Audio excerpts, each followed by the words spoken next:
ভেঙেছে অভিষেকের যন্ত্রণা নিয়েই জোয়ার ভাটা ধারাবাহিকের সেটে অ্যাকশন দৃশ্য শুট করলেন অভিনেতা, আর তাকে দেখেই মুগ্ধ তার পর্দার দিদি অভিনেত্রী চাঁদনী। আপনাদের সবাইকে স্বাগত সিনে গসিপে।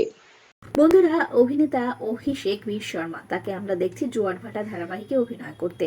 তার দুর্দান্ত অভিনয়ে দর্শকেরা বেশ পছন্দ করেছেন। তবে অভিনেতার পায়ে ফ্র্যাকচার হয়েছে, আর সেই ব্যথা নিয়েই করে গেলেন একের পর এক দৃশ্য শুট। এমনকি সেটের কাউকে বুঝতে দিলেন না কতটা যন্ত্রণা তার সহ্য করতে হচ্ছে।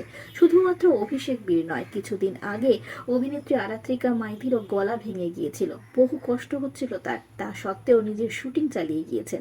তাই তো এবার দেখা গেল এই সিরিয়ালের আরেক অভিনেত্রী চাঁদনীকে তাদের দুজনের প্রশংসা করতে।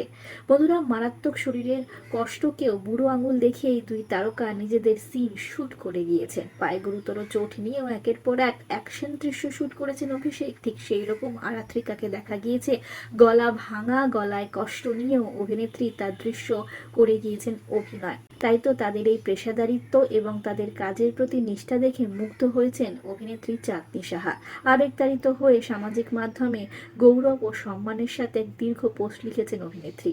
পায়ে ফ্র্যাকচার নিয়ে অবলীলায় মারপিটের সিন করে গেল। ধারাবাহিকের সেটে সমস্ত কলাকুশলীদের এই অক্লান্ত পরিশ্রমকে কুর্নিশ জানিয়ে চাঁদনী সাহা লিখেছেন, আমাদের জোয়ার ভাটা টিমের সবাই সত্যি খুব জান প্রাণ দিয়ে কাজ করে। সেদিন দেখলাম আরাত্রিকাকে ওর ভাঙা গলা নিয়ে কোনো কিছু না ভেবে অবলীলায় নিজের পাটটা করে যেতে, কিন্তু আমার ভাই, আমাদের হিরো কিন্তু কম যায়নি। পায়ে ফ্র্যাকচার নিয়ে ও টানা পাট করে গেল। কোনো রকম ব্যথা প্রকাশ না দেখিয়েই ফ্লোরে একটার পর একটা শট ঠিক দিয়ে গেল। এমনকি মারপিটের মতো কঠিন দৃশ্যগুলো ও পায়ের ওই অবস্থাতেই অবলীলায় করে দিল। অভিনেত্রী চাঁদনী তার লেখায় আরো যোগ করেন, তোমাদের দুজনের প্রতি আমার মনে অসম্ভব সম্মান আর শ্রদ্ধা তৈরি হয়ে গেল। তো বন্ধুরা, বুঝতেই পারছেন তো আপনাদের প্রিয় তারকারা কতটা কষ্ট করে শুটিং চালিয়ে যান। কেমন লাগছে জোয়ার ভাটা ধারাবাহিক জানাতে ভুলবেন না, আর দেখতে থাকবেন জোয়ার ভাটা। আমরা হলাম সিনে গসিপ। জুড়ে থাকুন আমাদের সঙ্গে, সাবস্ক্রাইব করুন আমাদের এই ইউটিউব চ্যানেলটি।